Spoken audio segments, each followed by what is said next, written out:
touring and traveling. This is a kind of a mouthful. So touring and traveling is really difficult. I'm sure all the artists maybe that have come to these speaking things, like they probably talk about how touring and traveling is just really it's way harder than it sounds. A lot of people love to travel and they love to go on vacations. I love to do that too, but every single day it's really difficult for your body to keep up with that. It makes the job really hard, but there are so many ways that you can actually make it a lot easier. A couple things I wanted to give some tips. Like, this is probably maybe too in the future, but I know some of you are going to be DJing. I know this, I can tell. So make sure, you can make your process so easy by getting like TSA pre. This is a big thing for me. Even if you're traveling to shows just to see shows, like just get it, because I spent the first 5 years of my career without it, and I was like late for flights, and it just made my life so hard.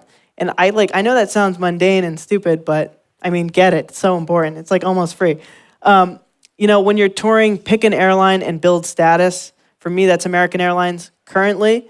It's really important to do that, because they'll just constantly upgrade you, and then you can sort of have an easier time. I mean, anything to make your touring life easier really goes a long way.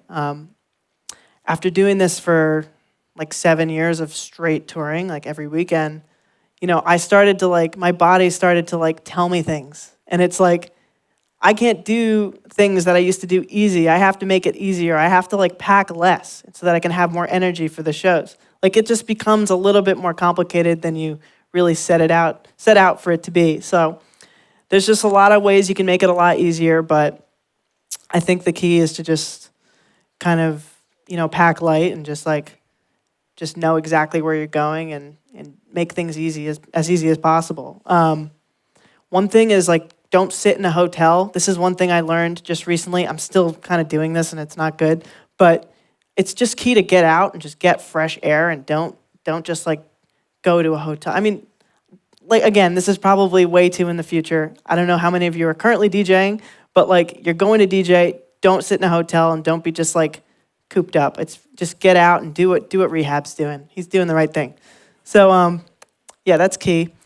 I want to talk a little bit, that's traveling in a nutshell, but I want to talk about getting over stage fright. I've always had stage fright. It's just because, I don't know, I never thought that I was really going to do DJing until it sort of just kind of fell in my lap a little bit.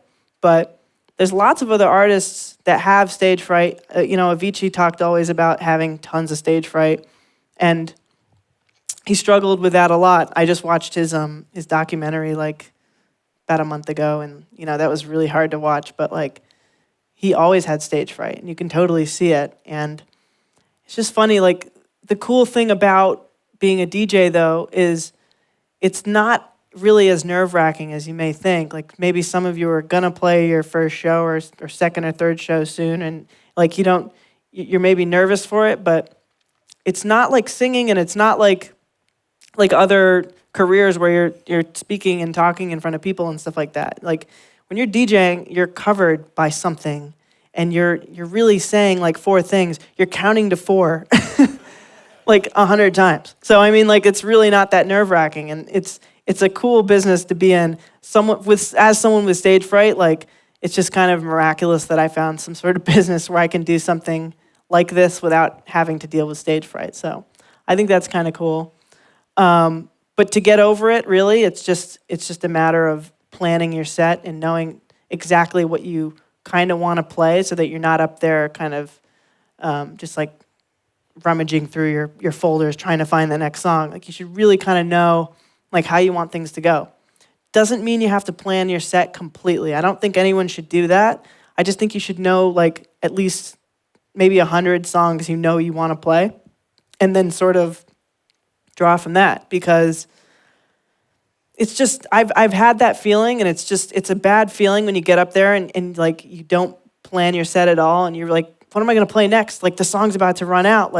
You're really on the clock the whole time. You're being timed the whole time. You have about 3 minutes to pick your next song. And if you don't, that song's going to end and you're not going to loop it. So it's know what you're going to play a little bit. there's a lot of DJs that have the set already made, or they do the pre-made set thing. But I've never done that because it's just not fun. And like, yeah.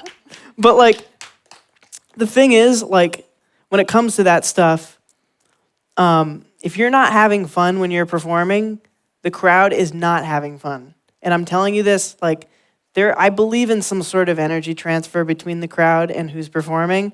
And like, I can feel when a crowd's not digging it, even if they look like they're digging it. It's kind of weird. Like, you really have to be into your own set, and that's why you got to always play new music and just keep challenging yourself. Because if you're not having fun, they'll notice, even if you're just smiling and going crazy the whole time. Like, they know. They just know. So just make sure you keep it fun and keep, challenging yourself. Festivals versus clubs, they're completely different landscapes, but my advice for this is to play exactly the same way you would in a club full of 20 people versus a festival for 20,000. I mean, it's so important to just give people the same really good show every time.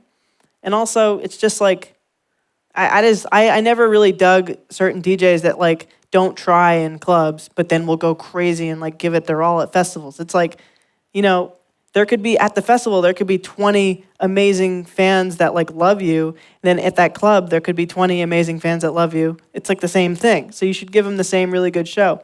But from experience, I don't have more nervousness at festivals versus clubs. I really like when I'm up there and playing and in front of like, say, 20 or 30,000 people at like Beyond Wonderland or something, or EDC, it's like, I'm honestly maybe less nervous doing that than certain clubs. It just depends on the night and how you're feeling, and it really translates into your set. So yeah, keep it consistent throughout. Drugs and alcohol, gonna want to stay away from these for sure. It's just not good for you. Like I definitely used to have like a drink or two before my sets, and because it gets me sort of like more chill and a little bit more like, I guess, socially lubricated. I'm sure you can relate.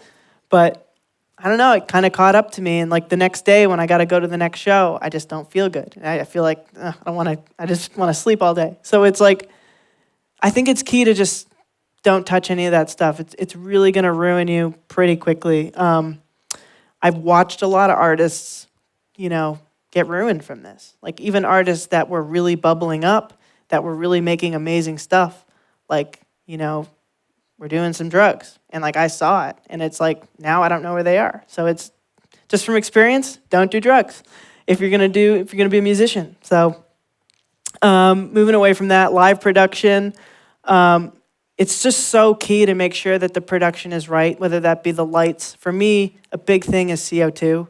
Like I'm a huge believer in CO2. And it's just like, I just think it's the best like release of energy. And it's just like I try to make sure there's CO2 at like as many shows as possible. Confetti is just extra, but CO2 is just like so key. Make sure you have a production that you really like and that fits your music. The style of music that I play, it's perfect CO2 music. It's got a big energetic drop and it's just, when I listen to certain songs that I play, I'm like, I can imagine the CO2. So, I'm gonna make sure it's that just say like CO2, pro CO2. So make sure your live production is great. And then obviously, I think we kind of already got into the staying healthy thing, but you're going to have a lot of food options on the road. It's very, very, very key to not pick the bad stuff. I still do it all the time, and it's like a lot of people do, a lot of artists do that I know, and it's just like, it's just not good, man. Like you just can't play as well. I just did a show in Dallas at Stereo Live, and that's a huge venue, one of my favorites, and I honestly realized, because I went way harder than I usually go, I realized how not in shape I was. I was like, I need to totally go to the gym, because you can totally feel, like playing that show, you can 100% feel how your body reacts to those intense situations. Like I was jumping and going crazy on every song. It's just because the people were, and I had to match their energy, and it's just such a good crowd. So staying healthy and staying fit is like, it's going to help you a lot. And I'm definitely jealous of certain DJs that are super buff. I'm going to be, like next year, maybe I'll do this again. Super buff. Just wait. You'll see.